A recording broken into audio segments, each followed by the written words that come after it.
அஸ்ஸலாமு அலைக்கும். நீங்கள் காதிரியா டிவிக்கு சப்ஸ்கிரைப் செய்யவில்லை என்றால் இப்போதே சப்ஸ்கிரைப் செய்து கொள்ளுங்கள்.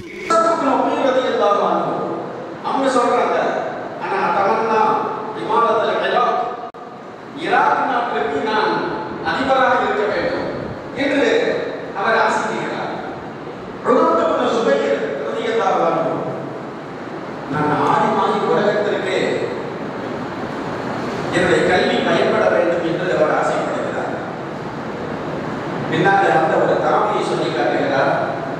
இந்த 3 சிறுவர்களும் அதற்கு உமர் ரலியல்லாஹு அன்ஹு இடத்திலே கேட்கிறார்களாம், உங்களுடைய ஆசை என்ன? எங்களுடைய ஆசையை நாங்கள் சொல்லிவிட்டோம், உங்களுடைய ஆசை என்ன என்று கேட்டபோது இடத்திலேயும் அதற்கு உமர் ரலியல்லாஹு அன்ஹு அவர்கள் கேட்டபோது அந்த பதிலை அந்த சிறுவர்கள் சொல்கிறார். ஒவ்வொரு சேர்த்து அதற்கு உமர் ரலியல்லாஹு அன்ஹு இடத்திலே கேட்டபோது உங்களுடைய ஆசை என்ன என்று கேட்டபோது நான் தான் இடத்திலே மகரத்தை நான் ஆசைக்கிறேன் என்று உமர் ரலியல்லாஹு அன்ஹு சொன்னாங்க. என்ன ஆதியை சொல்லி காட்டுகிறார். 3 சிறுவர்களும் எதையும் ஆசித்தார்களோ, எதையும் பிரியப்பட்டார்களோ, எந்தமாக ஆக வேண்டும் என்று நினைத்தார்களோ அப்படியே அவர்களுடைய ஆசை அல்லாஹ் அவர்களுக்கு நிறைவேற்றி கொடுத்தான் என்று சொல்லி காட்டுவார்கள். எனவே எல்லாம் நிலையார்களே, ஆசிக்க வேண்டும், ஆசைப்பட வேண்டும். என்னத்தால் நாம் அதை நமக்கு இப்படி ஒரு நல்ல காரியம் ஆக வேண்டும், அல்லாஹ் அதற்கு நமக்கு வாய்ப்பளிக்க வேண்டும் என்றெல்லாம் நாம் ஆசிக்கிற போது, பிரியப்படுகிற போது அல்லாஹ் அதை நமக்கு அந்த நற்செயலை செய்வதற்குரிய அந்த வாய்ப்பை நமக்கு அந்த சூழலை ஏற்படுத்துகிறார். அந்த வகையில் தான் ரமலானை வரவேற்கிறோம். எதற்கு? ரமலானை அடைய வேண்டும். ரமலானிலே அல்லாஹ்வுடைய அருள்மறை குர்ஆனை கலாம் ஷரீஃபை ஓத வேண்டும். நிறைய நற்செயல்களை செய்ய வேண்டும், தர்மம் செய்ய வேண்டும், நோன்பு நோக்க வேண்டும், பரிசுத்தமான வேண்டும், ஈமானிய உணர்வை நாம் பெற வேண்டும் என்ற அந்த ஆசை, அந்த ஆவல் அப்படி வந்தால் அந்த எண்ணத்தை அல்லாஹ் கபூல் செய்கிற ரமலானை அடைகின்ற பாக்கியத்தை நமக்கு தருவார். அந்த ஆசையை நாம் வளர்த்து கொள்ள வேண்டும். அதற்காக வேண்டிதான் இது போன்ற மஜ்லிஸ்கள், விழாக்கள் அல்லாஹ் இந்த விழாக்களின் மூலமாக உரிய பயனை அல்லாஹ் நமக்கும் சமுதாயத்திற்கும் அனைவருக்கும் தருவானாக என்று துஆ செய்து விடைபெறுகிறேன்.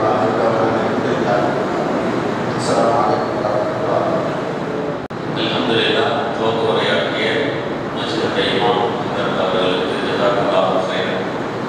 இப்பொழுது நாம் எதிர்பார்த்து கொண்டிருக்கின்ற புனித ரமலானை பற்றியும், ரமலானுடைய அகமியங்கள், ரமலான் நடத்துகின்ற பாடங்கள் என்ன, ஆன்மீக ரீதியாக நாம் ரமலானுக்கு எப்படியெல்லாம் தயாராக வேண்டும் என்பது பற்றி ஒரு நீண்ட நெடிய சிறப்புரையாற்றுவதற்காக நாம் அழைப்பை ஏற்று வருகின்றிருக்கின்ற அல்லாமா எஸ்.எஸ்.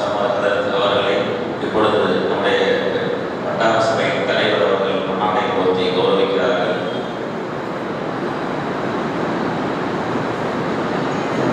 நாளை தக்பீர், நாளை ரிசாலத். இப்பொழுது சிறப்புரையுடைய நேரம் இன்ஷா அல்லாஹ் ஹதரத் அவர்களுடைய உரை 1 மணி நேரம் நடைபெறும். ஹதரத் அவர்களுடைய உரை நிறைவு பெறுகிற பொழுது அதை தொடர்ந்து இஷாவுடைய ஜமாத் நடைபெறும் என்பதை மிக பணிவோடு தெரிவித்துக் கொண்டு இப்பொழுது ஹதரத் அவர்களை சிறப்புரையாற்றுமாறு கொடுக்கிறேன்.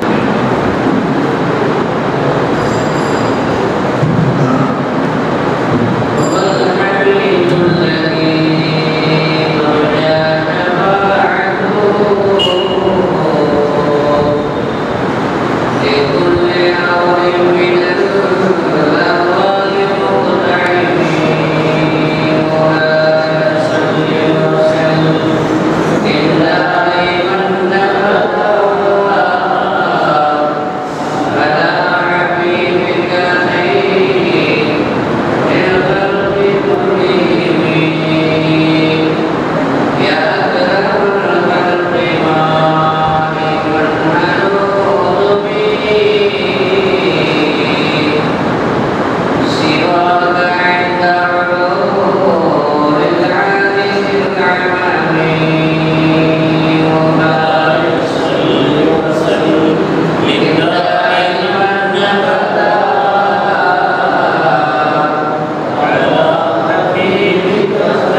தொழுகையில தான் இருக்கிறார் சொன்னார். மாதம் ஆனால் ஒவ்வொரு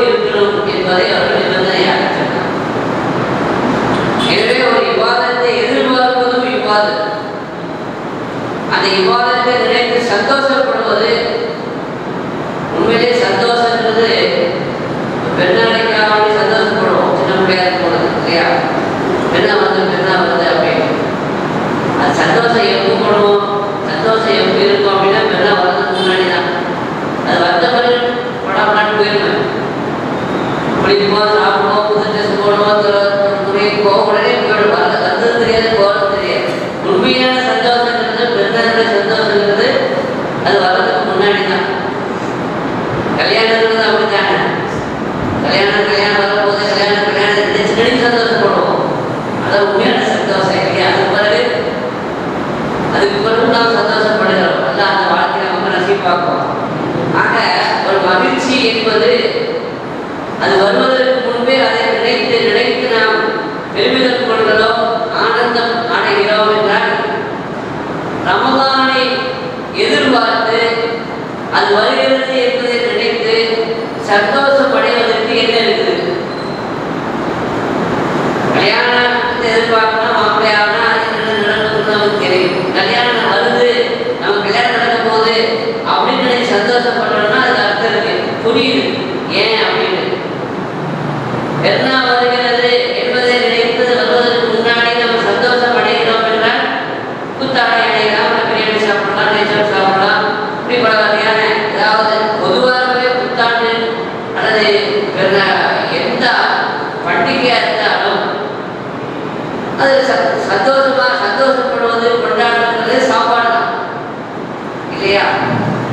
ரமலானை கொண்டு நாம் சந்தோஷம் அடைகிறோம். ரமலான் வருகிறது என்பதை நினைத்து வருவதற்கு முன்பே நாம் ஆனந்தப்படுகிறோம். எதுக்கு ஆனந்தப்படுறோம்? எதுக்கு சந்தோஷப்படுறோம்? ரமலான்ல பட்டினி கிடப்பதற்காக வேண்டி ஆசைப்படுறோம். ரமலானை சாப்பிட முடியாது, பகல்ல தாழ்த்திருக்க வேண்டும். பகல் நேரத்திலே பசியோடு நாம் அந்த பசியை போக்கிக் கொள்வதற்கு சாப்பிடாமல் அதை தாங்கிக் கொள்ள வேண்டும். உலகத்தில் பசிக்காக வேண்டி சந்தோஷப்படுவது உலகத்தில் முஸ்லிம்களாக நாம் மட்டும்தான். எல்லாரும் சாப்பிடுறதுக்காக சந்தோஷப்படுவோம். ஆனால் நாம் பசியோடு இருப்பதற்காக வேண்டி, நாளைக்கு இருப்பதற்காக வேண்டி, ஆசைகளை நிறைவேற்றாமல் கட்டுப்பாடோடு இருப்பதற்காக வேண்டி இந்த நோன்பை நாம் வரவேற்கிறோம். இந்த நோன்பை வருவதை நினைத்து சந்தோஷப்படுகிறோம் என்றால் நபிகள் நாயகம் ஸல்லல்லாஹு அலைஹி வஸல்லம் சொன்னார்கள், மன் ஃபரிஹ பிஹுதூரி ரமலான், ரமலான் வரப்போகிறது என்பதை நினைத்து சந்தோஷப்பட்டார் என்பது முஃபிரலஹு மா தகத்தம மின் தன்பிஹ். ஏன் சந்தோஷம் வருதுன்னா ஈமான் இருந்தால் தான் வரும்.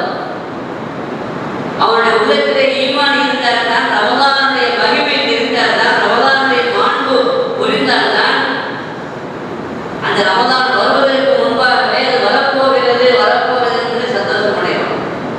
கண்மணி நாயகம் ஸல்லல்லாஹு அலைஹி வஸல்லம் சொன்னாங்க, லவ் அலிம மா ஃபீ ரமலான், ரமலான்ல என்ன இருக்குது, ரமலான்ல என்ன பாக்கியம் இருக்கிறது, அதை இந்த உம்மத் விளக்கினான், ஒரு மனிதன் விளக்கினான். ரமலான்ல என்ன இருக்குது என்பதை ஒருவன் விளக்கினால், தமன்னா அந்த தகுன சனா குல்லுஹா ரமலான், வருடம் முழுவதும் ரமலானாக இருக்காதா என்று ஆசைப்படுவான். வருஷம் முழுவதும் ரமலானா இருக்கணும்னு ஆசைப்படுவான் என்றால் அப்படி ரமலான் என்ன இருக்குது? ஏதோ ஒன்று இருக்குது இல்லையா? இல்லைன்னா கூட ஒரு ஆசை வருவதற்கு, ஆசைப்படுவதற்கு அர்த்தம் இல்லை. கண்மணி நாயகம் சொன்னாங்க, முந்தின சஃப்ல நிற்கிறது எவ்வளவு சிறப்பு அப்படின்னா, முதல் சஃப்ல இருப்பதனால கிடைக்கக்கூடிய பாக்கியம், முதல் சஃப்ல நாம் நின்று தொழுவதனால கிடைக்கக்கூடிய சிறப்பு, அதை சரியாக விளங்கினால் இந்த உம்மத்துல ஜமாத்துல ஒவ்வொரு பக்தரையும் சண்டை வரும், போட்டி வரும். நான் நீ என்று போட்டி வரும். கடைசியில் சமுதாயத்தில் சீட்டு போட்டு குடிக்கு தான் என்ன செய்ய வேண்டும், தேர்ந்தெடுக்க வேண்டிய வரும். அந்த அளவுக்கு போட்டி நிறைந்த ஒரு விஷயம். ஆனால் இன்னைக்கு நம்ம முதல் சம்பள நிற்பதற்கு போட்டி கொடுக்கிறோமா? நிறைய பேர் நம்ம பார்த்துருக்கிறோம். பெரிய யாராவது வந்தாங்கன்னா ஆயுஷாரா முன்னாடி தள்ளி விட்டு அவங்க பின்னாடி இருப்பாங்க. காரணம் அதனுடைய மகிமை தெரியுதுங்கிறது மட்டுமல்ல, அந்த இடத்தோட ஃபேமிலி தான் இருக்குன்னு நினைக்கிறேன். அதனால கூட இருக்கலாம். ஆக சந்திக்கக்கூடியவர்களே, ஆக ரமலானுடைய மாண்பை நாம் விளங்கினால் ரமலான் முழுவதும் ரமலானாக இருக்காதா என்று ஆசைப்படுவோம். கண்மணி நாயகம் இன்னொன்று சொன்னாங்க, அல்லாஹ் பாதுகாக்க வேண்டும். அவன் ஷஹீதமின்கு ஷஹர பள்ளியசும், ரமலான் மாதம் வந்தால் கண்டிப்பாக நோன்பு நோக்க வேண்டும் என்றார்கள் ஸல்லல்லாஹு அலைஹி வஸல்லம். எனவே ரமலானுடைய நோன்பை நாம் தவற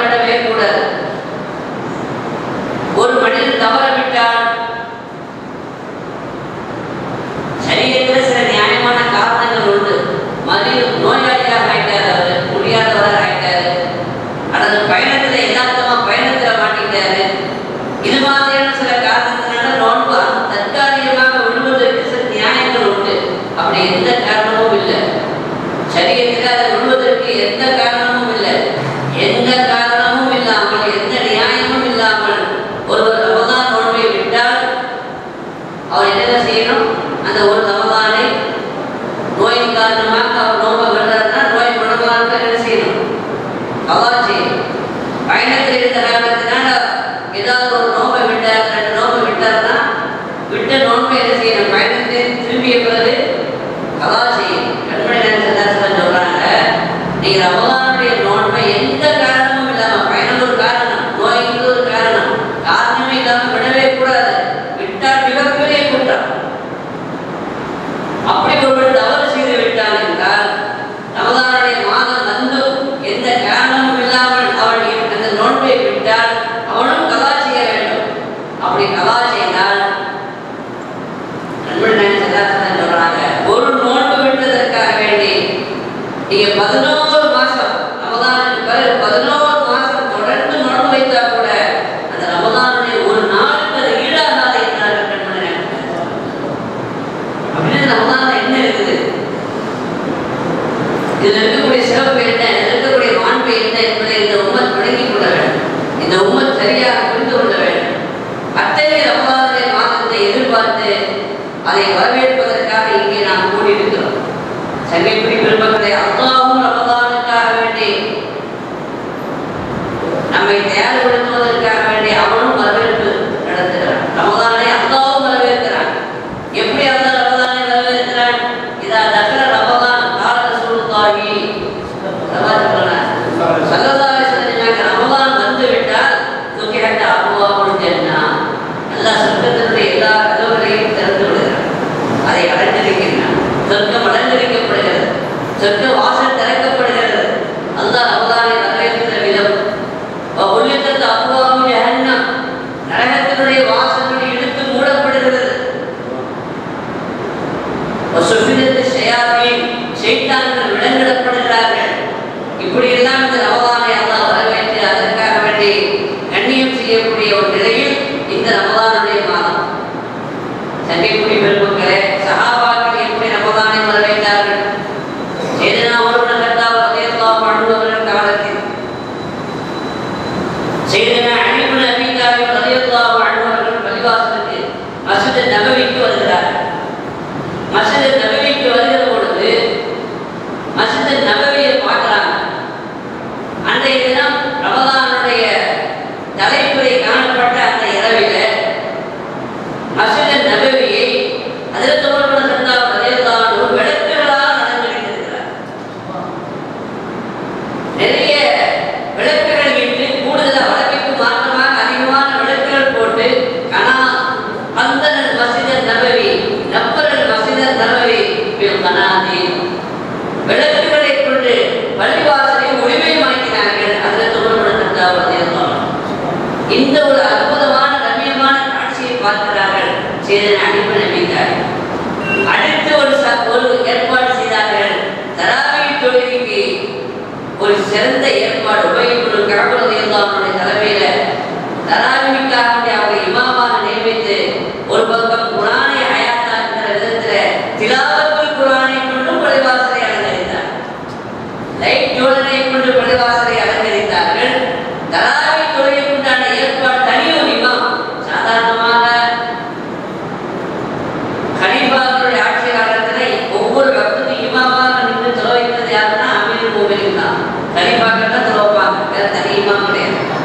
ஆனால் தராவீஹ்க்காக வேண்டிய உபய் இப்னு கஅப் அவர்களை நியமித்து ஏற்பாடு செய்து அந்த பக்கம் ஜமாத் நடக்கிறது, பள்ளிவாசல் அலங்கரிக்கப்படுகிறது.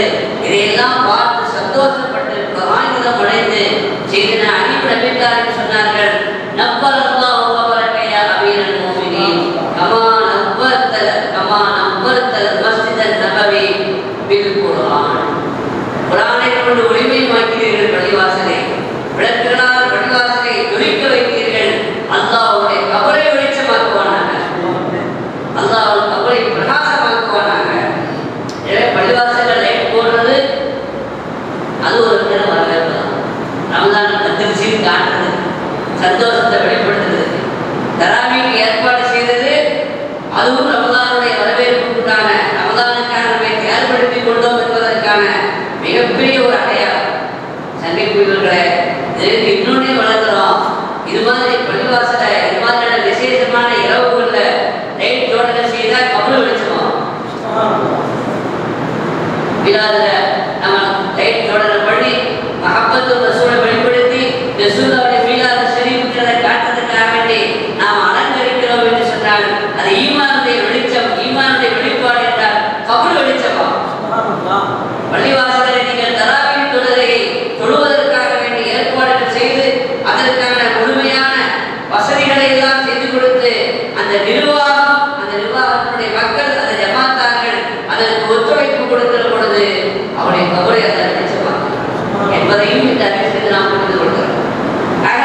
16 அடி பாயுமா, அப்படிதானங்க? அப்ப ஸல்லல்லாஹு அலைஹி வஸல்லம் 3 மாசத்துக்கு முன்னாடி ரமதான் வரணும்னு துஆ செய்தாங்கன்னா வழிமார்கள் 6 மாசத்துக்கு முன்னாடி துஆ செய்றாங்க. அல்லாஹும்ம பல்லிகனா ரமதான் சொல்லி ரஜப்ல துஆ செய்யறது இல்ல, அதுக்கு 6 மாசத்துக்கு முன்னாடி துஆ செய்வாங்க. ரமதான் கிடைக்கணும், ரமதான் கிடைக்கணும். 6 மாசம் நோன்பு வச்சு முடிச்ச பிறகு ரமதானுக்கு பிறகு 6 மாசம் அந்த ரமதான் ரப்பே கபூல் செய்வாயாக, என்னுடைய அமலை கபூல் செய்வாயாக என்று துஆ செய்வாங்கன்னு சொன்னாங்க. ரமதானுடைய வரவேற்புகள் இப்படி துஆவை கொண்டு ஆக வரவேற்பு நிகழ்ச்சிக்கு அழைக்கப்பட்டது பாக்கியசாலிகள் வந்திருக்கிறோம்.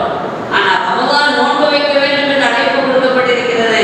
அந்த அழைப்பை இந்த உம்மத் உதாசீனம் செய்து விடக்கூடாது. நூஹ் நபி அலைஹிஸ்ஸலாம் கப்பல் செய்தாங்க, வெள்ளத்திலிருந்து பாதுகாப்பதற்கு என்ன செய்தாங்க? கப்பல் செய்தாங்க.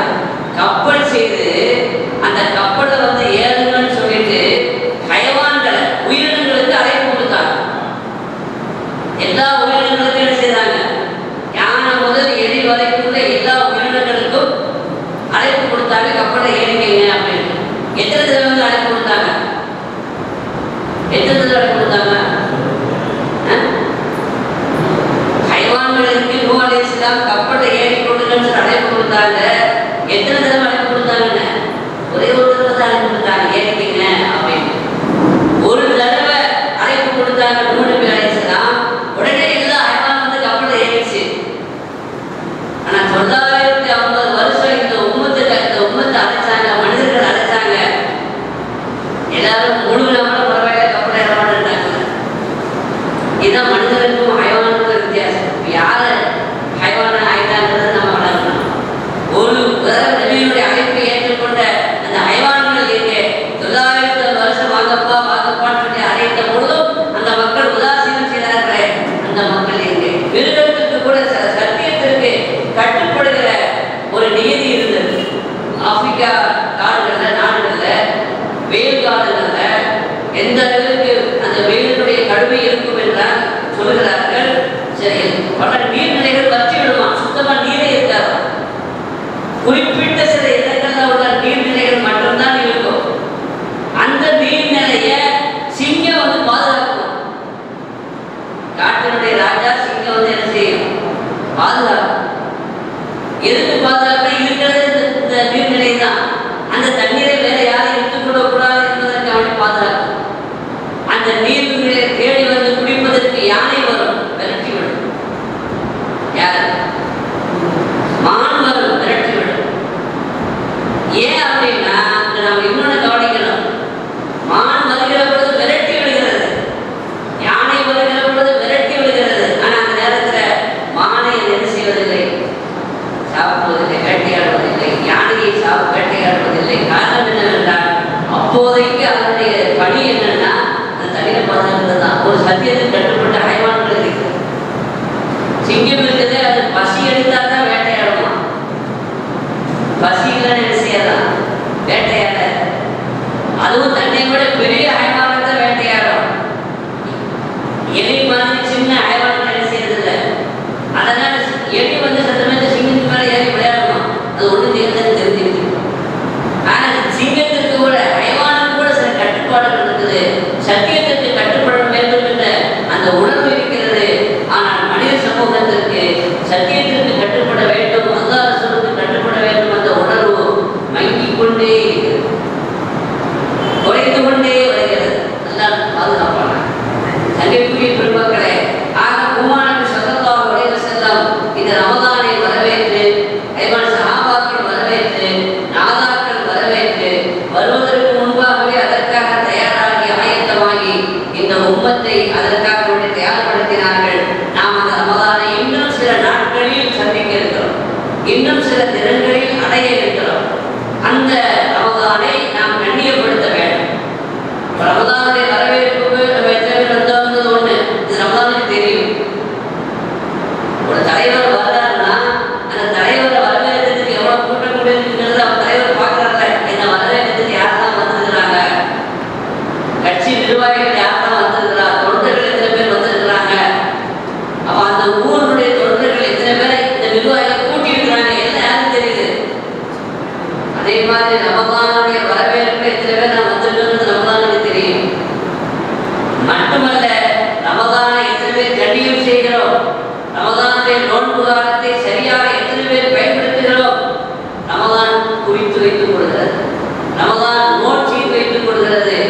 இந்த ரமதான் அல்லாஹ்விடத்தில் சாட்சி சொல்லும்.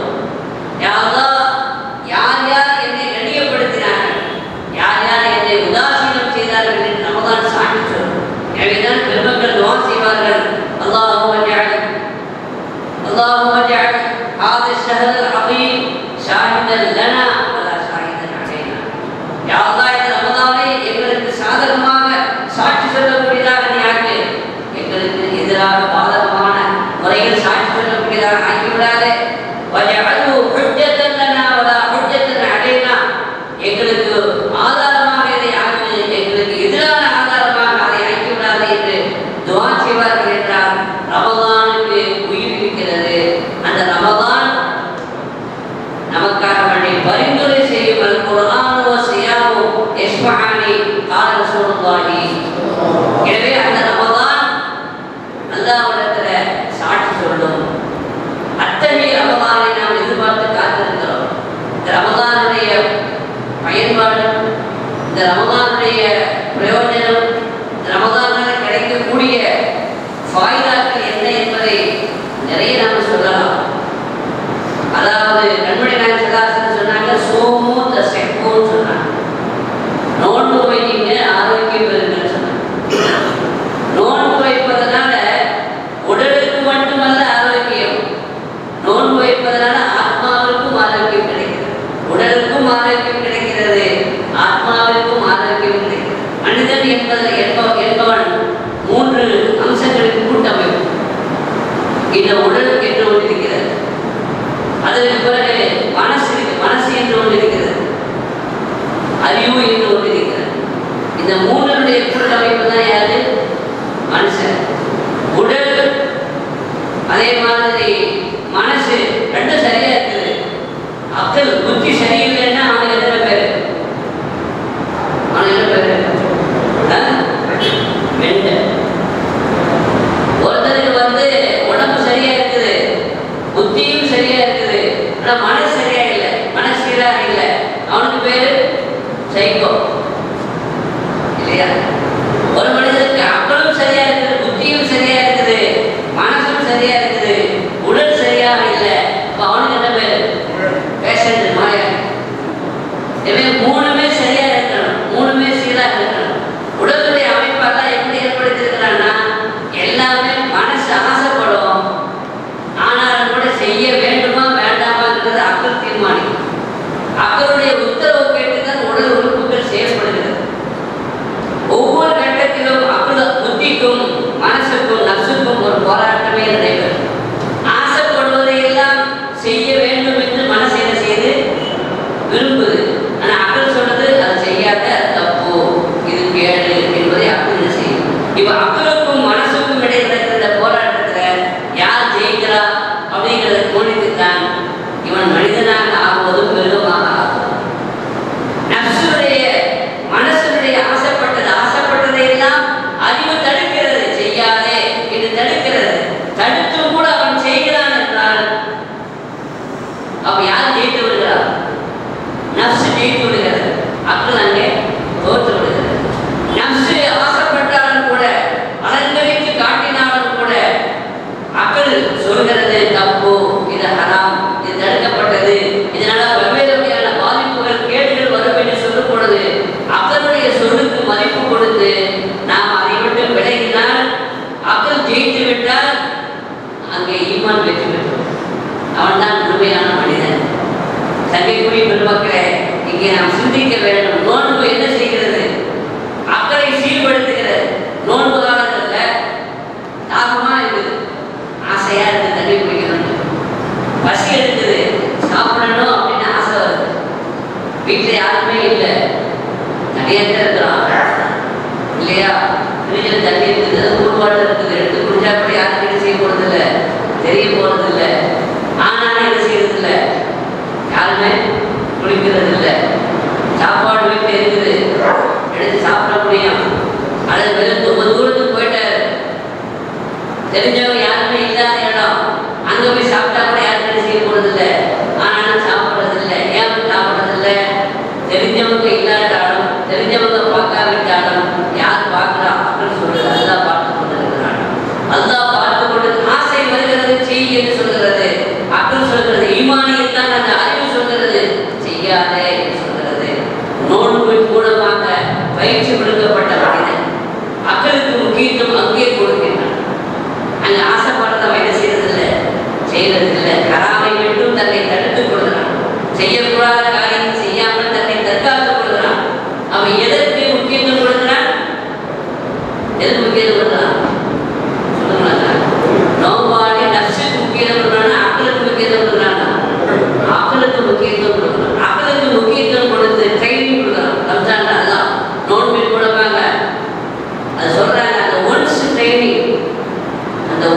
செய்கின்றால் ஏற்படக்கூடிய பாதிப்பு நன்மை என்ன அப்படின்னா, இப்படியே இந்த மக்களுக்கு இவன் முக்கியத்துவம் கொடுத்து அக்கள் சொல்ற பிரகாரம் செய்து அக்களை பழக்கி விட்டான் என்றால், புத்தியை அவன் அரசனாக ஆட்சியாளனாக இவன் ஆகிவிட்டான் என்றால், பிறகு நப்சு ஆசைப்பட்டாலும் கூட அக்கள் உத்தரப்பட்டதில் செய்ய முடியும். கை செய்ய வேண்டும் என்றால், கால் நிறுத்த வேண்டும் என்றால், உடல்ல சக்தி வர வேண்டும் என்றால் அக்கள் என்ன செய்யணும்? உத்தரவு போடணும். ஆனா அக்கல்ல நாம என்னத்தை இறக்கிவிட்டோம்? ரமதானுடைய பயிற்சியின் மூலமாக ஒரு பழக்கத்தை உண்டாக்கிவிட்டோம், செய்யக்கூடாது, எது நன்மையோ அதைத்தான் செய்ய வேண்டும் என்று படைத்ததுனால பின்னாடி மனசு ஆசைப்பட்டா கூட அக்கள் ஒத்துழைக்கிறது. இது ஆய்வின் மூலமாக, நடைமுறையின் மூலமாக இது உறுதி செய்யப்பட்டிருக்கிறது. ஒரு பெரிய வட்டம், அந்த வட்டம் சுற்றி கொண்டிருக்கிறது. அதனுடைய நடுவிலே ஒரு பெண் நின்று கொண்டிருக்கிறார், அது ஒரு மனுஷன் நின்று கொண்டிருக்கிறான். அது சுற்றி கொண்டிருக்கிறது. எதிர்த்து நின்று ஒரு கத்தி வீசுகிறார். அப்படி கத்தி வீசும் பொழுது அந்த கத்தி அந்த பெண்ணை தாக்குவதில்லை, குத்துவதில்லை. அந்த மனுஷனை என்ன செய்வதில்லை, குத்துவதில்லை. நேரம் எங்க தம்பி விடுது? சுற்றி இருக்கக்கூடிய படகளை வைத்து அது விடுகிறத தவிர நடுவில் இருக்கிற மத்தியில் இருக்கிற பெண்ணையோ ஆணையோ என்ன செய்வதில்லை, பலம் பார்ப்பதில்லை. ஒரு நாள் என்ன ஆச்சுன்னா, அந்த கத்தி வீசுறவனுக்கும் அங்க நிக்கிற பெண்ணுக்கு சண்டை வந்துருச்சு, மோதல் வந்துருச்சு. அப்ப நினைச்சா இவன் கதையை முடிச்சிட வேண்டியதுதான். நீங்க கத்தி வீசுற மாதிரி வீசி, கத்தி வீசுற மாதிரி வீசி அங்க கதையை முடிச்சிட வேண்டியதுதான் நினைச்சேன். ஏன்னா கொலை செய்யறதுன்னா கிரிமினல் குற்றமும் போயிடும். அப்போ அதை பெரிய கேஸ் ஆயிடும், வழக்காயிடும். ஆனா இந்த மாதிரியான இந்த போட்டியில, இந்த விளையாட்டுல நாம எப்போதும் வீசுற மாதிரி வீசி அதை அவனை கொலை பண்றோம்னா அது ஒரு ஆக்சிடென்ட், ஒரு விபத்து. இதுவரைக்கும் ஒழுங்கா தான் வீசினாரு, இதுவரைக்கும் எந்த தப்பும் செய்யல, உனக்கு படைக்கிற பேர் தான் அதை குத்துச்சு. இந்த தடவை ஏதோ ஒரு விபத்து ஏற்பட்டுச்சு, தெரியாதமா அங்கே போய் குத்திருச்சு அப்படின்னு சொல்லி அந்த கேஸை க்ளோஸ் பண்ணிடுவாங்க, ஃபைல் க்ளோஸ் பண்ணிடுவாங்க. பெரிய அளவுல அது பாதிப்பு உண்டாக்காத நினைச்சு இன்னைக்கு கதையை முடிச்சிட வேண்டியதான் சொல்லிட்டு திட்டம் போட்டு அந்த கோபத்தை காட்ட வேண்டும் என்பதற்காக வேண்டி வீசலாம் கத்திய. 10 தடவை கத்தி வீசணும், 9 தடவை இப்போது ஒழுங்கா வீசிட்டான். 10வது தடவை அவனுடைய நீயத்து மாறுனதுனால அவன் மனசு சொல்றது கொஞ்சம் வளைச்சி வீசு அப்படின்னு. உடனே அங்க 10வது தடவை கொஞ்சம் மாத்தி வீசலாம்.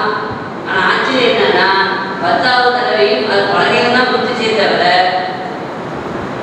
யாரு மேல குத்தல, அந்த பெண் மீது அங்க திட்டு கொடுக்க மனுஷனுக்கு குத்தல. என்ன அப்படின்னு சொல்றான், என்னுடைய அக்கள் இதுவரைக்கும் எப்படி பயிற்சி கொடுக்கப்பட்டிருக்குது அப்படின்னா, பலகையில குத்துற மாதிரி தான், பலகையில போய் விடுற மாதிரி தான் பயிற்சி கொடுக்கப்பட்டிருக்குது.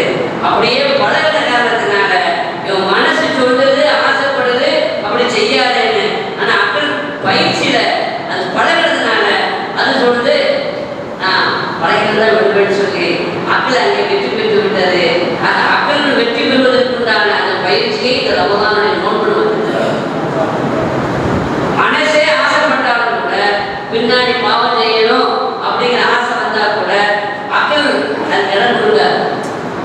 ஏன்னா ஒன்ஸ் ட்ரைனிங் கொடுத்துருக்கோம், ஒரு மாசம் ஒன்ஸ் ட்ரைனிங் கொடுத்துருக்கோம்.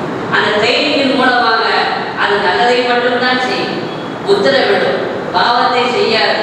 செய்ய ஆசைப்பட்டாலும் கூட அதை நிறைவேற்றுவதற்கு அது இசைவு தராது என்று இந்த ஆய்வு மூலமாக சொல்றாங்க. ஆனா அந்த நோன்புல நம்ம நோன்பு எப்படி இருக்கணும், அந்த ஒன்ஸ் ட்ரைனிங் எப்படி இருக்கணும், நோன்பு பிடிச்சிருக்கிற காரணத்தினால ரமதான் மாசம் முழுவதும் வெறும் சாப்பிடாம இருக்கிறது மட்டும் நோம்பல்ல, குடிக்காம இருக்கிறது மட்டும் நோம்பல்ல. ரசூலுல்லாஹி ஸல்லல்லாஹு அலைஹி வஸல்லம் சொன்னாங்க, லைஸ லில்லாஹி ஹாஜா யனியத ஷராப வ தஆம். சாப்பாடு விடுறதுனாலயோ குடிப்பு விடுறதுனாலயோ அல்லாஹ்வுக்கு ஒரு தேவையும் இல்லை. அதனால அல்லாஹ்வுக்கு ஒன்றும் ஆக போறதில்லை. நீ பட்டி கிடந்தது தவிர, தானித்தது தவிர ஒரு பிரயோஜனமும் இல்லைங்கிறாங்க. நம்ம நோம்பு அப்படி இருக்கக்கூடாது.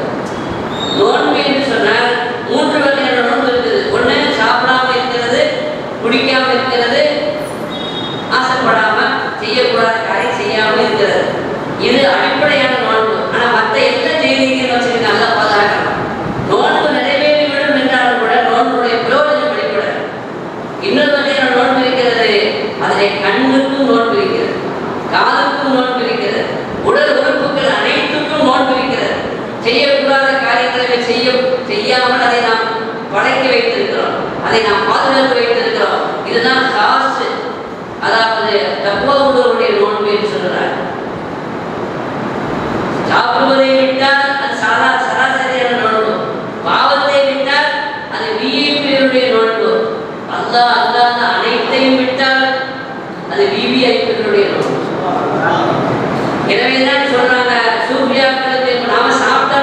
புரிஞ்சிடும். முத்தகீன்களுக்கு ஒரு ஹராமான பெண்ணை பார்த்துட்டு நோவு புரிஞ்சிடும். சரியத்துல புரியாது, ஆனா ஒரு ஹராமான பெண்ணை பார்த்துட்டா புரிஞ்சிடும். ஒருத்தன் தீபத் பேசினா புறம் பேசினா நோவு புரிஞ்சிடும். முத்தகீன்களுக்கு தக்வா உள்ளவர்களுக்கு நடுத்தரமான தரஜா. தீபத்து புறம் பேசினா இன்னொருத்தன் கேட்டுட்டு இருந்தான். ரெண்டு ஒருத்தன் பேசுனா சுத்தி பழக்க கேட்பாங்கல்ல, ரொம்ப ரசனையோடு கேட்பாங்க. கேட்டுக்கிட்டு இருந்தாலும் நோவு புரிஞ்சிடும். ஏன்னா அது முகத்தாவு ஒரு முஸ்தமிழும் ஷரீகானி பிலிசுமி கால சொல்லுதாய். செல்லசரஜனாயும் புறம் பேசியவனும் அதை கேட்டுக்கொண்டிருந்தவனும் பாவத்தில் பங்காளி. பாவம் செய்தாலே நோன்பு புரிஞ்சிடும்ன்றது தக்வா உள்ளவர்களுடைய அளவுகோல். சரியத்தினுடைய அளவுகோல் சாப்பிட்டா குடிச்சா நோன்பு புரிஞ்சிடும். ஆனால் தக்வாவுடைய அளவுகோல் என்ன அப்படின்னா பாவத்தை செய்தாலே பார்த்த கூடாதை பார்த்தாலே என்ன புரிஞ்சிடும்? நோன்பு புரிஞ்சிடும். ஆனால் விவிஐபிகள் இருக்கிறாங்க, பெரிய விநாயகருடைய வழிபாடுகள், ஆரோக்கியங்கள், ஞானிகள், அவர்களை பொறுத்த வரைக்கும் அல்லாஹ்வுடைய நினைவு ஒரு செகண்ட் அல்லாஹ் மறந்தா நோன்பு. ஒரு செகண்ட் அவங்க அல்லாஹ் மறந்தா கூட அல்லாஹ்வுடைய நினைவை விட்டு வேறு பக்கம் கவனம் திரும்பினாலும் கூட அவங்களுக்கு நோன்பு புரிந்துவிடும் என்று சொல்கிறார்கள் என்றால் அவர் நோன்பு எப்படிப்பட்டதாக நம்முடைய நோன்பு இருக்க வேண்டும்? குறைந்தபட்ச நெடுத்தரத்துள்ள நோன்பாக இருக்க வேண்டும். அதில் இன்று நாம் மூன்றாவது மர்த்தபாவை அடைவதற்காக முயற்சிக்க வேண்டும். சன்னிக்குடி பெருமக்களே, இந்த நோன்பு தான், இந்த நோன்பின் மூலமாக என்ன ஆகணுமோ அது ஆகுவதற்கு உதவியாக இருக்கும். என்ன ஆகணும்? இந்த நோன்பின் மூலமாக என்ன ஆகணும்? லஅல்லக்கும் தத்தகூன். அல்லாஹ் சொல்றான், தக்வா உள்ளவர்களாக நீங்கள் ஆகுவதற்கு தான் நோன்பு கடமையாக்கப்பட்டிருக்கிறது. தக்வானா என்னங்க? அப்படின்னு அவரோட தர்ஜுமா செய்து வச்சிருக்கோம். தக்வானா இறைச்சம், கரெக்டு தான். அது ஒன்று, அது மாற்றம் இல்லை. தக்வானை 3 மர்த்தபாவுக்கு தஃசீர் சொல்லுவாங்க. ஒன்றாவது ஷிர்கை விடுவது, இது முதல் நிலை. தக்வாவுடைய முதல் தர்ஜா என்ன? ஷிர்கை விடுவது. தக்வாவுடைய 2வது தர்ஜா பாவத்தை விடுவது. பாவத்தை. தக்வாவுடைய 3வது தர்ஜா அல்லாஹ் அல்லாத எல்லாத்தையும் விட்டது. இப்போ இந்த தக்வாவை அடையிறது நம்ம சாதாரணமாக இந்த உடம்புக்கு நம்ம கொடுக்கிற முக்கியத்துவம் நம்ம ஆத்மாவுக்கு கொடுக்கணும். உடம்பை சுத்தப்படுத்துவதற்கு, உடம்பு ஆரோக்கியமாக இருப்பதற்கு, உடல் நலத்தை பேணுவதற்கு செலவு செய்கிறோம், முக்கியத்துவம் கொடுக்கிறோம், அதற்காக வேண்டி பாடுபடுகிறோம், முயற்சிக்கிறோம். ஆனால் நம்முடைய ஆத்மா சுத்தமாக வேண்டும், அது ஆரோக்கியமாக இருக்க வேண்டும் என்பதற்காக வேண்டி எவ்வளவு முயற்சி பண்றோம்? ஒரு ஆய்வு வழியா இருக்குது. நம்ம உடம்புல என்ன இருக்குது? கால்சியம் இருக்குது. எந்த அளவுக்கு உடம்புல கால்சியம் இருக்குது அப்படின்னா அந்த கால்சியமை எடுத்து ஒரு சின்ன ரூமுக்கு வெள்ளை அடிக்கலாம். ஒரு சின்ன ரூமுக்கு வெள்ளை அடிக்கிற அளவுக்கு உடம்புல கால்சியம் இருக்குது. அதே மாதிரி பாஸ்பரஸ் உடம்புல இருக்குது. இந்த பாஸ்பரஸை வச்சு என்ன செய்ய முடியும் அப்படின்னா ஃபுல்லா இருக்கிற பாஸ்பரஸ் ஃபுல்லா எடுத்தா 42 தீக்குச்சி செய்யலாம். 42 தீக்குச்சி செய்யலாம். இரும்பு சத்து உடம்புல இருக்குது. இந்த இரும்பு சத்தை தனியா பிரிச்சு எடுத்தா என்ன செய்யலாம்னா 2 அங்குல ஆணி 2 செய்யலாம். 2 அங்குல ஆணி 2 செய்யலாம் இருக்கிற இரும்பு சத்துனால. ஆக இந்த உடம்புல என்ன இருக்குது? உடம்புல இருக்குது. உடம்புல என்ன இருக்குது? உடம்புல இருக்குது. கொழுப்பும் இருக்குது உடம்புல. அது நிறைய இருக்கு. இந்த கொழுப்பு சத்தை எடுத்தா என்ன செய்ய முடியும்? 6-7 சோப்பு செய்ய முடியுமா? அவங்க மொத்தமா கடை சொல்ற 46 ரூபாய் 200 பைசா தான் இதோட அமௌண்ட். உணவு 2 ஆணி ஒரு சின்ன ரூமுக்கு வெள்ள அடிக்கிறது எந்த காலகட்ட மதிப்பு தெரியல. மொத்தம் 46 ரூபாய் 20 பைசா தான் இதோட அடக்கம். இப்போ உடம்பு வெறும் 46 ரூபாய் 20 பைசா அடக்கம் உள்ள இருக்குது. ஆனா அந்த உடம்புக்குள்ளே இருக்கிறது ஆத்மா. அந்த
வெண்ணெயை உருக்கி நெய்யாக்கினால் நெய் எவ்வளோ நாள் கிடையாது, எவ்வளோ காலம் இருந்தாலும் கெட்டு போகாது.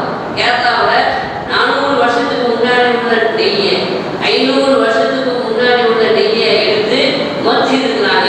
என்னென்ன ஆய்வு தொடர்ந்து சொல்லுது. காரணம் என்னன்னா, நெய் கெட்டு போகாத வஸ்து. ஒரு நாள் பால் கெட்டுவிடும் இல்லையா? தயிர் 3 நாள் கெட்டுவிடும், மோர் 4 நாள் கெட்டுவிடும், வெண்ணெய் ஒரு 4 நாள் கெட்டுரும். ஒரு நாள் கெட்டுவிடக்கூடிய இந்த பால்ல தான் இந்த எண்ணெய் இருக்குது இல்லையா? ஒரு நாள் கெட்டுவிடக்கூடிய இந்த பாலில கெட்டு போகாத, எத்தனை நாள் ஆனாலும் எவ்வளவு காலம் ஆனாலும் கெட்டு போகாத நெய் எதில் இருக்கிறது? ஒரு நாள் கெட்டு போகக்கூடிய அந்த பாலில இருப்பதை போல ஒரு நாளில் அழிந்து விடக்கூடிய இந்த உடம்பிலே தான் அழிந்து போகாத ஆத்மா இருக்கு. அப்ப நாம எதை பாதுகாக்க வேண்டும்? ஆத்மாவை பாதுகாக்க வேண்டும். அது அழியாத ஒன்று. நீ போய்விட்டாலும் அது போகாது, உடம்புதான் போகுது, அது போகாது. ஆத்மாவுக்கு அழிவில்லை. அப்படி என்றால் அந்த ஆத்மாவை பாதுகாப்பதுதான் வெற்றி. யார் அழியாத அந்த பொருளை சுத்தப்படுத்தினானோ, தஸ்கீர் செய்தானோ, அவன் தான் வெற்றி பெற்றான். அல்லாஹ் சொல்றானா இல்லையா? அந்த ஆத்மா பரிசுத்தமாகுவது என்பது இதன் மூலமாக கிடைக்கிறது. நோன்பின் மூலமாக கிடைக்கிறது. நோன்பின் மூலமாக ஆத்மா பரிசுத்தமாகிறது. எதை பரிசுத்தமாக்க வேண்டுமோ அது பரிசுத்தமாகுவது எதனை கொண்டு ஆகிறது? நோன்பை கொண்டு ஆகிறது. எனவேதான் அல்லாஹ் சொன்னான், சௌலி, நோன்பு எனக்குரியது. ஏன் சொன்னா? ஹதீஸ்ல வந்து அந்த அமால் சபஅத் அமல்கள் வந்து எத்தனை வகை? 7 வகையான அமல்கள் இருக்குது. எத்தனை அமல்கள் இருக்குது? 7 வகையான அமல்கள் இருக்குது. அமலானி மூஜிபானி, 2 அமல்கள் வாஜிபாகும். 2 அமல் அமலானி பிஸ்ரிஹிமா, 2 அமல் வந்து ஒண்ணுக்கு ஒண்ணு கணக்கு. வந்து என்னாச்சுங்க? 4. ஒரு அமல் இருக்குது 1க்கு 10.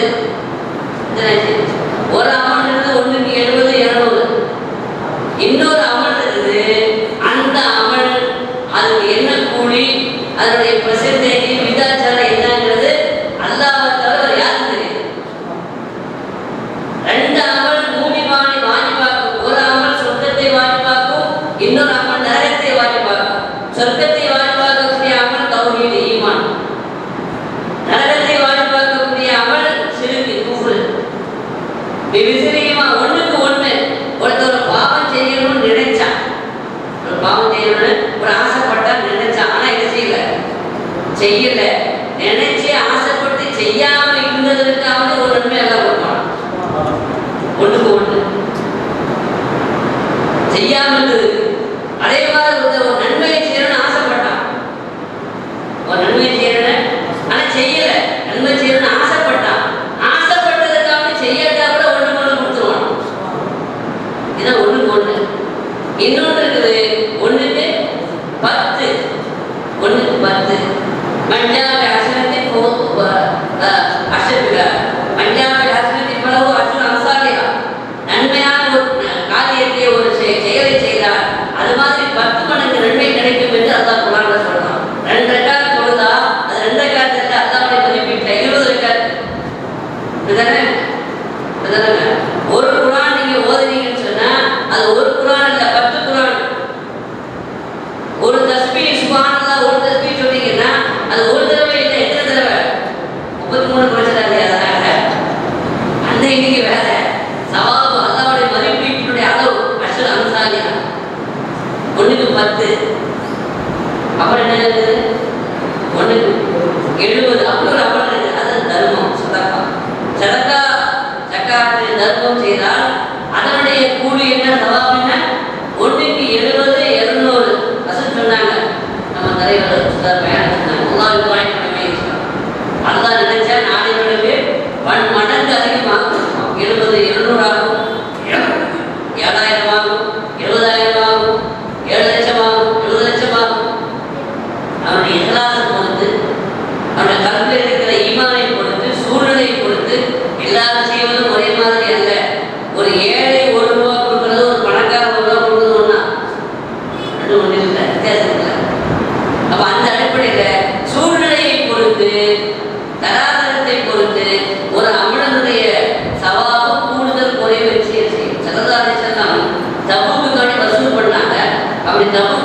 வசூல் பண்ணும்பொழுது அவங்க வந்து தங்களுக்கு முடிந்ததெல்லாம் கொடுத்தாங்க. உஸ்மான் அப்பான் எவ்வளோ உதவி செய்தாங்க, எல்லாத்தையும் செய்தாங்க, நிறைய கொடுத்தாங்க. எந்த அளவுக்கு கொடுத்தாங்க, எந்த அளவுக்கு கொடுத்தாங்கன்னா அதில் உஸ்மான் அப்பானுடைய அந்த தர்மத்தை பார்த்து சரதாசன் சொன்னாங்க, இதுக்கு பிறகு உஸ்மான் எது வேணாலும் செய்யலான்னு, எது செய்தாலே அவருக்கு கேள்வியே இல்லைன்ட்டாங்க. அவர் செய்யப்படுறது நல்ல விஷயம். ஆனா அந்த அளவுக்கு சந்தோஷப்பட்டாங்க, சப்போர்ட் கொடுத்தாங்க. உமர் இருந்தா நிஷ்பம் கொடுத்தாரு, அபூபக்கர் சித்திகளை கொடுத்தாங்க, நமக்கு தெரியும். ஆனா ஒரு ஆளு கஷ்டப்பட்டு ஒரு 2 சரக்கு நிறைய தானியங்களை கொண்டு வந்தார். அதை கொண்டு கொடுத்து யார் சொல்ல, நீங்க வந்து வசூல் பண்ணீங்க விபத்துக்காக வேண்டி, நான் வந்து எங்களை கொடுக்கறது கொண்டு இல்லை, அதனால ஒரு நாள் முழுக்க நான் உழைத்து அதில் கிடைச்ச கூலி, அந்த கூலி நான் உங்களுக்கு என்ன செய்யறேன் கொண்டு வந்திருக்கிறேன்னு சொல்லி கொடுத்தாங்க. நிறைய தானியம் சரதாரிஸ்லாம் அதை வாங்கி என்ன செய்தாங்கன்னா அங்கே வந்த உதவி சாமான்கள் எல்லாம் அம்பாரமாக குவித்து வைக்கப்பட்டிருக்கிறது. இந்த ஒரு 2 சரக்கு அந்த தானியத்தை சரதாசர் கையில வாங்கி அதை அப்படியே அதில் தூணா. ஏன்னா இதனுடைய வாழ்க்கை அது எல்லாத்தையும் படப்படுது. காரணம் என்னன்னா அவர் ஒரு சரக்கு தான், 2 சரக்கு, ஒரு சரக்கு தான் கொடுத்துருக்காரு. லட்சக்கணக்கில் கொடுக்கல, ஆயிரக்கணக்கில் கொடுக்கல, ஆனாலும் கூட உழைத்து கஷ்டப்பட்டு சம்பாத்தியம் பண்ணி கொடுத்துருக்காரு. அவரை பொறுத்த வரைக்கும் அது எல்லாத்தையும் விட நகர்த்து விட்டது இல்லையா? ஆக தர்மத்திற்குண்டான கூலி 1க்கு 70, 700 எக்காசை பொறுத்து, தரத்தை பொறுத்து, ஆளை பொறுத்து கூடும் பண்பனன். இன்னொரு அமல் இருக்குது, அதனுடைய கூலி என்னன்னா எவ்வளவு அஞ்சலா இல்லவா, அதனுடைய கூலி அல்லாவை தவிர வேறு யாருமே அறிய மாட்டார்கள். அதுதான் சூழ்நிலை சொல்லுறாங்க. நோன்புக்கு அளவே கிடையாது, 1க்கு 10 கிடையாது, 1க்கு 70 கிடையாது, 200 எவ்வளோ உனக்கு தெரியாது, எனக்கு தெரியாது. மற்ற அமல்களுக்கு சவால் வந்து கேசர் வச்சு தான் கொடுப்போம். மற்ற அமல்களுக்கு கூலி யார் கொடுப்பா? கேசியர் மலக்குமார வச்சு தான் சவால் கொடுப்போம். அவர் தொழுது, அவர் குரான் ஓதுறதுக்கு சம்பளம் கொடுக்கறது, கூலி கொடுக்கறது யார் கொண்டு? மலக்குமாரில் கொண்டு கேசரை வச்சு கொடுத்துருக்கோம். ஆனா நோக்காளிகளுக்கு அல்லாவே கொடுப்போம், கேசத்தை ஒப்படைக்கிறது இல்லை. அதனால அசோலி அதை எழுத்துறையதுன்னு சொல்றேன். நான் தான் கொடுப்பேன், ஆனால் நான் தான் கூலி கொடுப்பேன். அது எனக்காக வேண்டி கொண்டு அவர்கள், எனவே அதற்கு கூலி நான் தான் கொடுப்பேன் என்று அல்லாஹ் சொல்றதாக ஹதீஸ் குத்ஸிலே நாம் பார்க்கிறோம் என்றார். அது சொன்னாங்க, உங்களுக்கு 9 பஸ் பண்ணிக்கிறீங்க, பஸ்ஸை டிக்கெட் போட்டுருக்காங்க, பஸ்ஸில் அனுப்பி வைக்க போட்டுருக்கேன், போகிறதுக்கு தான் எவ்வளோ நாள் அவருக்கு தெரியுது. ஆக அல்ஹம்துலில்லாஹ் ஏதோ பேசக்கூடிய ஒரு சந்தர்ப்பம் கிடைத்தது, ஏதோ சில விஷயங்களை சொல்லக்கூடிய வாய்ப்பும் கிடைத்தது. ஆக இந்த நோன்பின் மூலமாக நாம் அல்லாஹ்வோடு எந்த அளவுக்கு நெருக்கம் அடைகிறோம், எந்த அளவுக்கு குர்பியத்தை பெறுகிறோம் என்று சொன்னால் அசௌலி, அல்லாஹ் சொல்கிறான் நோன்பு எனக்குரியது, நான் தான் அதற்குரிய கூலியை கொடுப்பேன் என்று. கேசியர் மூலமான சம்பளம் வாங்குவதற்கும் முதலாளியே கூப்பிட்டு அவர் கூப்பிட்டு அவரா தருவதற்கும் எவ்வளவு வித்தியாசம் இருக்கிறது, எவ்வளவு கௌரவம் இருக்கிறது. அந்த கௌரவத்தை நோன்பாளி பெறுகிறார். ரப்பல் ஆலமீன் அத்தகைய நோன்பை அதனுடைய ஆதாரங்களோடு வேண்டுதலான முறையில் நோன்பு நோற்பதற்கு உங்களுக்கும் எனக்கும் நம் அனைவருக்கும் அல்லாஹ் தௌஃபீக் செய்வானாக. இந்த முயற்சி எடுத்த நம் அனைவருக்கும் அல்லாஹ் சிறந்த கூலியை கொடுப்பானாக. எல்லா மக்களுக்கும் அல்லாஹ் சிறந்த கூலியை கொடுப்பானாக. ஆரோக்கியமான வாழ்க்கை, சுபிட்சமான சுக வாழ்க்கை அல்லாஹ் நம் அனைவருக்கும் வழங்கி அருள்வானாக. செய்தினா முஹம்மத் செய்தினா முஹம்மத் ஸல்லல்லாஹு அலைஹி வஸல்லம் வாஹர் தஅவானா அல்ஹம்துலில்லாஹி ரப்பில் ஆலமீன். அஸ்ஸலாமு அலைக்கும் வரஹ்மத்துல்லாஹி வபரகாத்துஹு.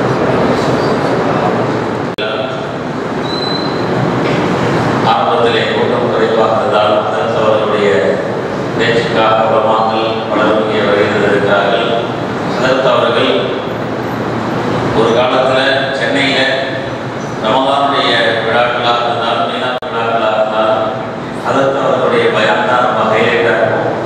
சகருடைய பயான்லாம் பள்ளியிலே அதற்கு அவர்கள் வந்து பேசுகிற பொழுது நான் இந்த பள்ளியில் இமாமாக இருந்தேன். அப்பொழுது கலந்து கொள்கிற பொழுது நீண்ட நேரம் பேசுவார்கள். நிறைய அவர்களுடைய பயானை கேட்பதற்கான வாய்ப்புகள் கிடைக்கும்.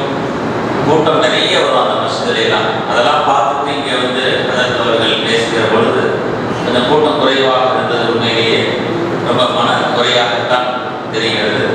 வரக்கூடிய காலங்களில் இந்த மஸ்ஜிது நிரம்ப கூட்டம் வந்து மீண்டும் அதற்கு இந்த பள்ளிக்கு அழைக்கப்பட்டு நிறைய கூட்டத்தில் அவர்கள் பேசி அன்னைக்கு அவங்க சொல்லுவாங்க, ரஹ்மானியா பள்ளியில் விரிவாக்கத்திலே அன்று இருந்த நிலை மாறி இன்று நிறைய கூட்டம் வந்துவிட்டது என்று சொல்லுகிற ஒரு சூழலை அல்லாஹ் ஏற்படுத்தி தருவானாக.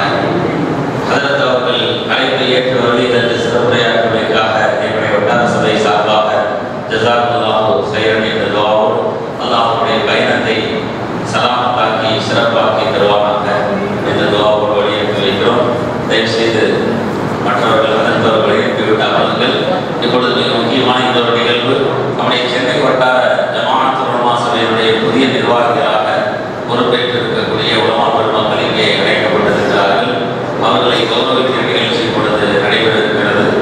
தயவு செய்து அனைவரும் மீண்டும் அமர்ந்து இந்த சபையினுடைய இறுதி வரை இருந்து துஆவோடு விடைபெற்று செல்லுமாறு உங்களை தெரிவிக்க அன்போடு கேட்டுக்கொள்கிறோம்.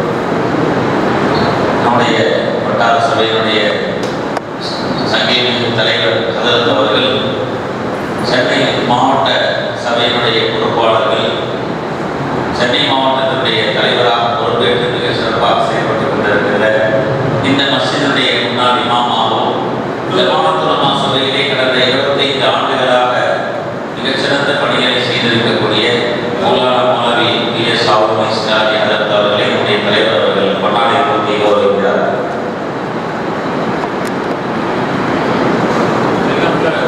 கொஞ்சம் முன்னால் வாங்க, வெளியிட்டு உள்ள வாங்க, கொஞ்சம் உள்ள வாங்க.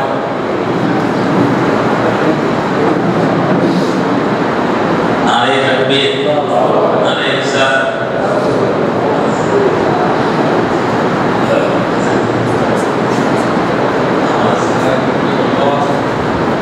அடுத்ததாக சென்னை மாவட்டத்துடைய செயலாளர் மௌலானா மௌலவி என் அப்துல் காதிர் சிராஜி ஹதரத் அவர்களை நம்முடைய பேரவை வட்டாரத்தினுடைய தலைவர் அவர்கள் கௌரவிக்கிறார். நாளை தக்பீர், நாளை ரிசால். அடுத்ததாக சென்னை மாவட்டத்தினுடைய பொருளாளர் புரசை வட்டாரத்தினுடைய முன்னாள் செயலாளர் அன்பு நண்பர் மௌலானா மௌலவி இத்ரிஸ் ஜமாலி அவர்களை நம்முடைய வட்டார தலைவர் கௌரவிக்கிறார். நாளை தக்பீர், நாளை ரிசால்.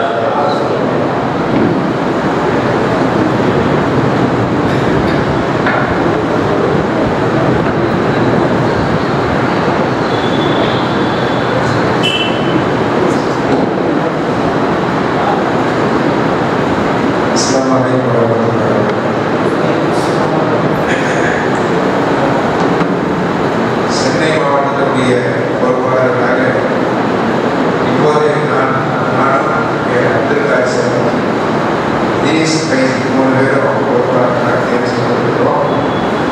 இந்த வட்டாரத்துக்கு ஒரு விஷயத்தை நினைவு சொல்றாங்க. வசிய வட்டாரத்தினுடைய செயலாளராக கணியத்திற்குரிய வழங்கும் அல்லாஹ்வுடைய கவலை விசாரணை வேண்டும். நிஜாமுதீன் அவர்கள் முதல் செயலாளராக இருந்தாங்க வசிய வட்டாரம். அதுக்கு அடுத்து நான் செயலாளராக வந்தேன். அதுக்கப்புறம் நான் மாவட்டத்துக்கு போயிட்டேன். அதுக்கப்புறம் அன்பூர் பாஷா உதவி ஆசிரியர் செயலாளராக வந்தாங்க. அவங்க மாநில செயலாளராக என்னை தொடர்ந்து அதற்கடுத்து இருந்தாலே அப்துல் காதிர் சிராஜி அடுத்த செயலாளராக வசிய வட்டாரத்துக்கு. அதுக்கடுத்து இத்ரிஸ் சிராஜி வசிய வட்டார செயலாளராக, மூணாவது உஸ்மான் சிராஜி வட்டாரத்துக்கு செயலாளராக. எல்லாரும் இந்த வட்டாரத்திலிருந்து தான் போயிருக்காங்க மாநில வரைக்கும். அல்லாஹ்வுடைய பெரிய ஒரு எப்படி நடக்குது அந்த அளவுக்கு இந்த வட்டாரத்துக்கு ஒரு வரலாறு இந்த வரலாறு கூட்டத்தில் ஜனங்களுக்கு கூட்ட சேர்க்கணும்னு சொன்னால் அதிகம் வரைக்கணும். எல்லா உறுப்பினர்கள் எல்லா வட்டாரத்தையும்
அல்லாமா எஸ்.எஸ். அகமது அவர்களுக்கும் இன்னும் இந்த நிகழ்வுடைய நமக்கு அழைப்பு ஏற்று வருகின்ற சென்னை மாவட்டத்தினுடைய நிர்வாக பெருமக்களுக்கும்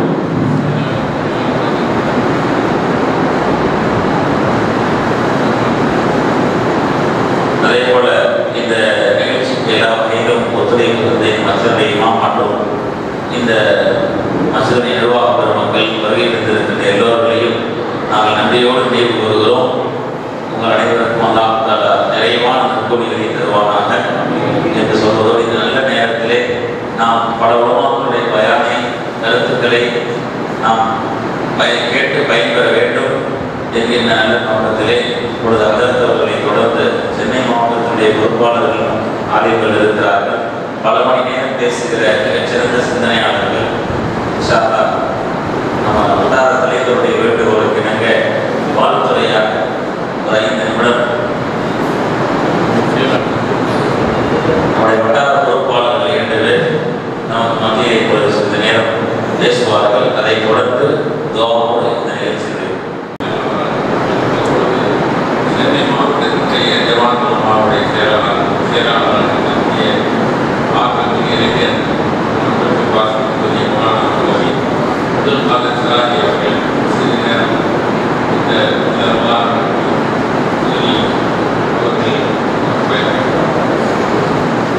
Assalamu alaikum warahmatullahi ta'ala wabarakatuh. Alhamdulillahi rabbil alamin wal aqibatu lil muttaqin. Wassalatu wassalamu ala sayyidina Muhammadin wa ala alihi wa ashabihi ajma'in. கண்ணியம் நிறைந்த புரசை வட்டார ஜமாத் உலமா சபையினுடைய தலைவர் அவர்கள், வட்டார ஜமாத் உலமாவுடைய செயலாளர் நண்பர் உஸ்மான் சிராஜி அவர்களே, பொருளாளர் ஆசத்திற்குரிய நண்பர் அப்துல் காதர் மும்பை அவர்களே, இந்த பள்ளியினுடைய நிர்வாக பெருமக்களே, என்னோடு சேர்ந்து வந்திருக்கிற சக பொறுப்பாளர்களாக இருக்கிற தலைவர் அவர்களே, பொருளாளர் அவர்களே, நடந்து கொண்டிருக்கிற உலமாக்களே, பெரியவர்களே, நம் அத்தனை பேர்கள் மீது அல்லாஹ்வுடைய அன்பும் அருளும் அறிவாகவும் நடக்கமாட்டேன். நன்றியெல்லாம் சொல்லி முடித்ததற்கு பின்னாலே மீண்டும் போட்டோ அடிச்சு திரும்பி போகிற மாதிரி ஒரு சில நிமிடங்கள் உரையாற்ற வேண்டும் என்று அதற்கு அவர்கள் இதற்கான பொறுப்புக்கு ஒரு மரியாதை கொடுத்து ஒரு கண்ணியத்திற்காக வழி தந்திருக்கிறாங்க. அந்த மரியாதையை காப்பாற்றிக் கொள்ளும் விதமாக ஒரு சில நிமிடங்களுக்குள்ளாகவே என்னுடைய வார்த்தைகளை நான் நிறைவு செய்து கொள்வேன். நபிகள் நாயகம் ஸல்லல்லாஹு அலைஹி வஸல்லம் அவர்கள் ரமலானை வரவேற்பதற்கு ரஜபிலேயே தொடங்கி விடுவார்கள். ரமலானை ஆர்வத்தோடு வரவேற்று அந்த மாசத்துல ஆரோக்கியம், சலாமத்து, ஈமான் சலாமத்துலாம் இருந்து அந்த மாசத்தை முழுசா பயன்படுத்தி கொள்ள வேண்டும் என்ற அந்த எண்ணத்தில் ஸல்லல்லாஹு அலைஹி வஸல்லம் ரஜபுடைய முதல் முறை தொடங்கிய உடனேயே துஆ செய்வார்கள். நமக்கு எல்லாம் தெரியும், அல்லாஹும்ம பாரிக் லனா ஃபீ ரஜப வ ஷஅபான் வ பல்லிக்னா ஷஹ்ர ரமலான் அப்படிங்கிறது. ரஜபுடைய இறைவா பரக்கத்து செய்வாயாக, ஷஅபானிலும் பரக்கத்து செய்வாயாக, வரக்கூடிய ரமலானை அடைந்து கொள்ளக்கூடிய நசீபத்தான் இறைவா அப்படின்னு ஸல்லல்லாஹு அலைஹி வஸல்லம் துஆவை செய்வாங்க. ரமலானுக்கு முன்னதாகவே அதற்கான தயாரிப்புகளில், அதற்கான முன்னேற்பாடுகளில் பெருமானார் ஸல்லல்லாஹு அலைஹி வஸல்லம் அவர்கள் இருந்து இந்த சமூகத்திற்கு வழிகாட்டுகிறார்கள். ரமலான் வருவதற்கு முன்னால் நீங்கள் உங்களை தயார்படுத்திக் கொள்ளுங்கள். ரமலான் வந்துவிட்டால் ரமலானை கண்ணியப்படுத்தும் விதமாகவும், ரமலானுடைய அந்த பாக்கியங்களை பெற்றுக்கொள்ளும் விதமாகவும் அந்த மாசத்துல என்னெல்லாம் கடமை இருந்ததோ அந்த கடமையை நீங்க செய்யுங்க அப்படிங்கிறத நமக்கு ரசூல் ஸல்லல்லாஹு அலைஹி வஸல்லம் அவர்களின் வாயிலாக நமக்கு சொல்லப்பட்டிருக்கிறது. ரமலான் நம்முடைய வாழ்க்கையில் ஒரே ஒரு முறை சரியாக கிடைத்தார். நாம் நிறைய ரமலான்களை நாம் பார்க்கிறோம். சின்ன வயசுல நிறைய ரமலான்களை நாம சந்தித்து கொண்டே இருக்கிறோம். நாம் அதில் நோன்பு வைக்கிறோம். எந்த அளவுக்கு நான் தொழுகிறோமோ இல்லையோ மற்ற காலங்களில் நோன்பு விட்டால் நோன்பை பெரும்பாதி முஸ்லிம்கள் வீணடிப்பதில்லை. 99% மேலாக நோன்பு காலங்களில் நோன்பு வைத்துக் கொண்டுதான் இருக்கிறார். இந்த மாசத்துல நோன்பு வைக்கிறதுல தவறுகிறதே இல்லை. சிறிய வயது பிள்ளைகள் முதல் கொண்டு நோன்புக்கான ஆசை இருக்கிறது, நோன்பு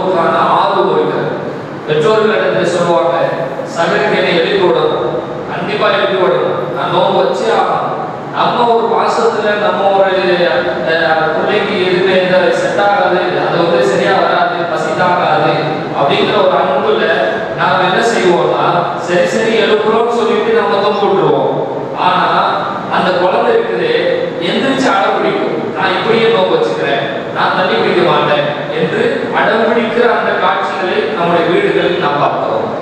தொழுகை கடமையாகாத, தொழுகவான்னு சொல்றா கூட சங்கடப்படுகிற, இன்னும் சொல்ல போனா கஷ்டப்பட்டு தந்தை மகனை தொழுவதற்கு பள்ளிவாசலுக்குள்ளார வேகமாக அழைத்து கொண்டு வருவார். அத்தாவை உள்ள விட்டு மகன் வெளியே போயிடுவான். கூட வர மாதிரிதான் தெரியும், கூட வந்துட்டே இருப்பான்.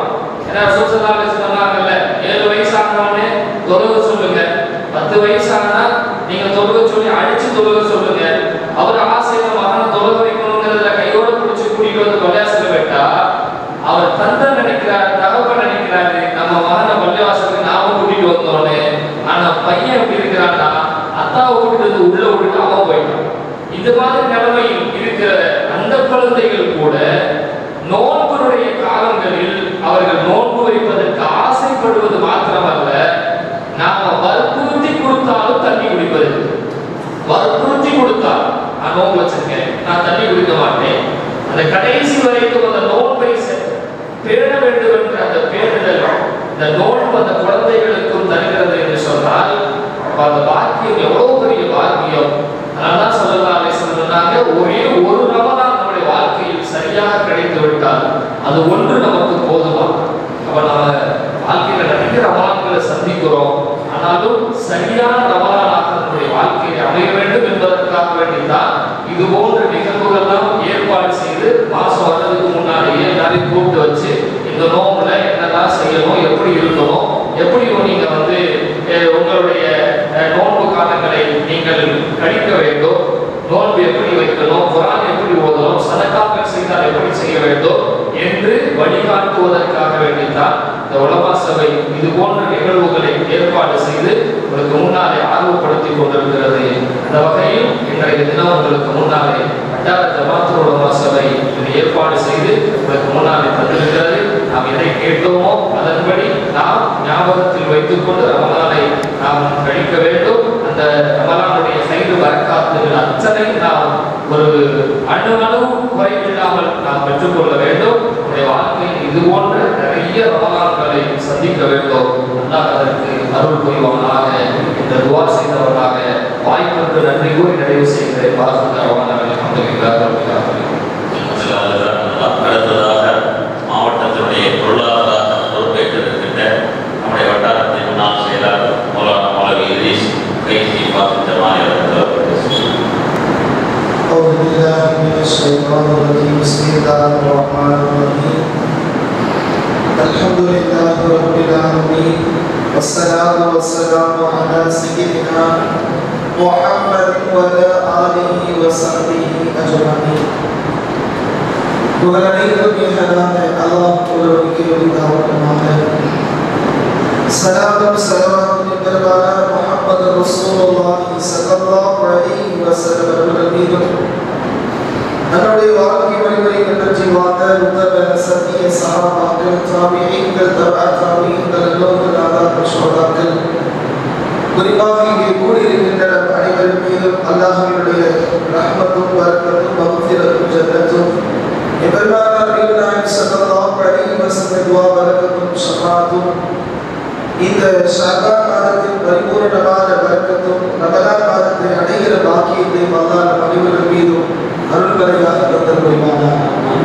அருமையான முஃமின்களே, இந்த மஸ்ஜித் நிர்வாக மக்கள், இமாம்கள், ஜமாத்துல் உலமாவோடு நிறைய விஷயங்களை பகிர்ந்திருக்கிறார்கள்.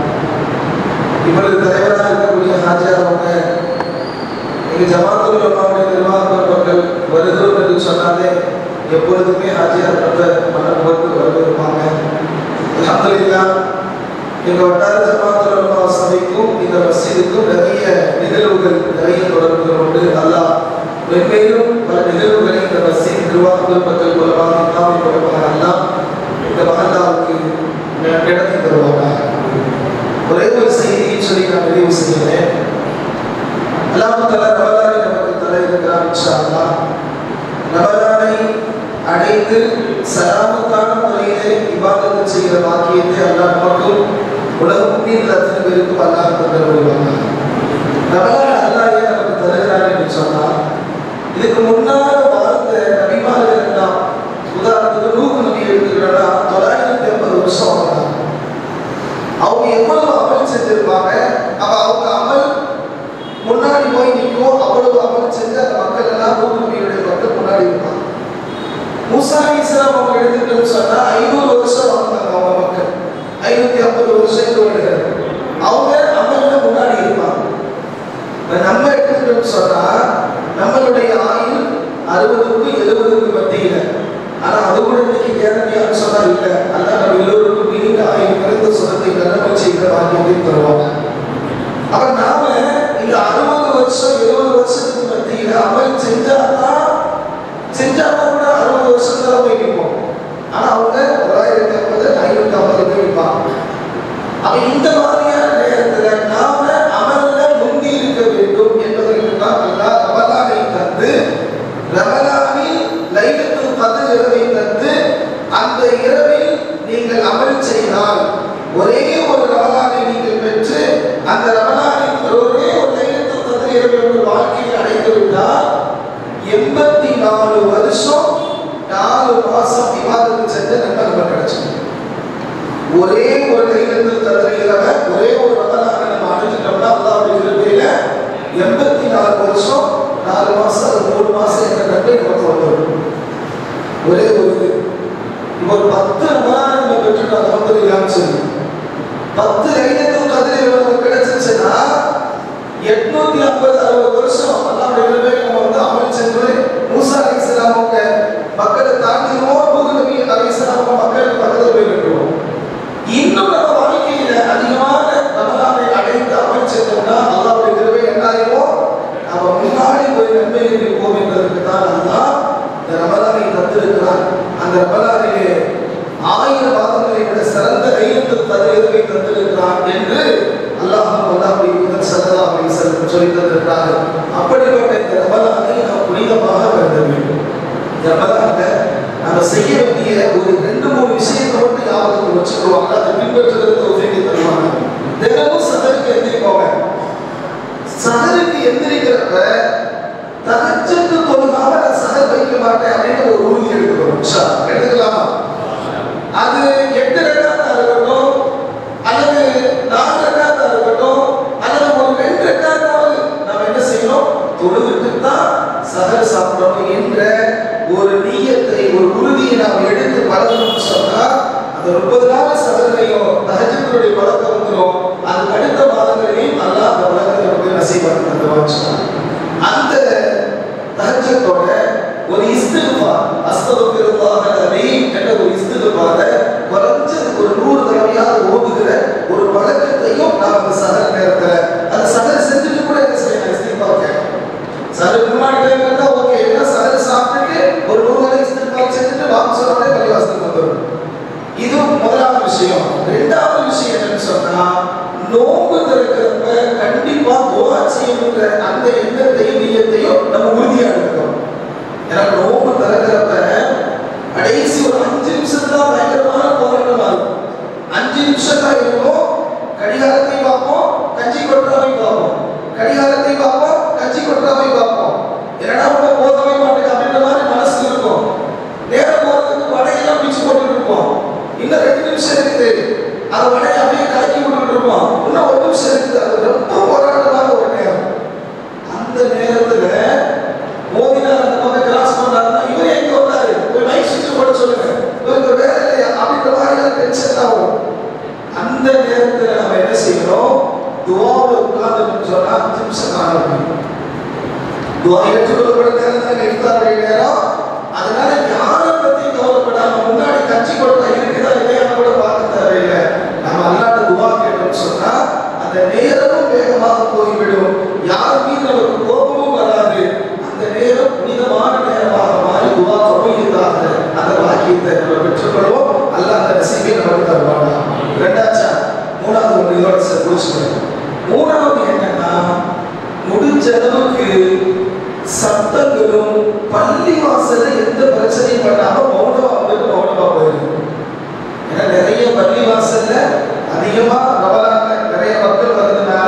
இடத்துல தான் நிறைய முசீபத்தான பேச்சுக்கள், அது இல்லை இது இல்லை, அது குறை இது குறை, நிர்வாகி என்ன அது இல்லை, அது போல இது போல நிறைய பிரச்சனை வரும்.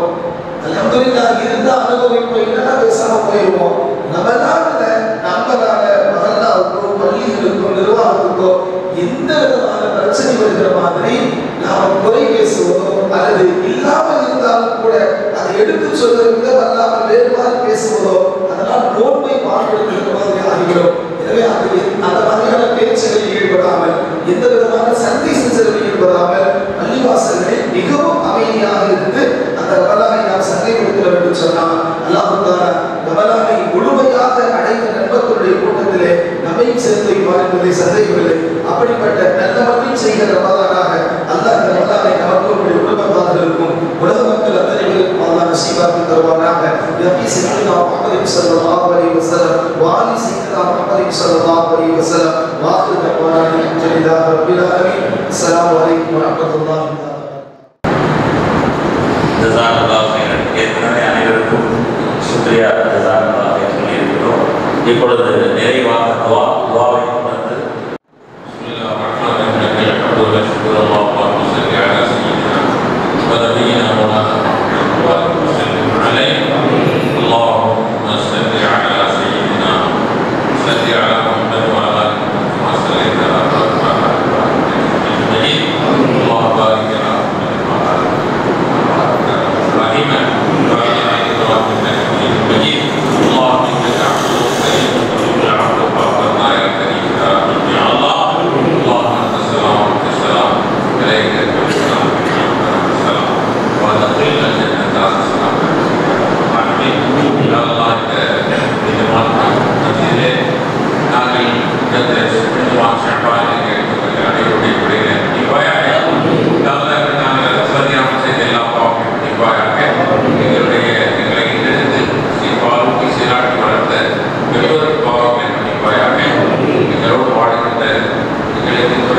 எங்களுடைய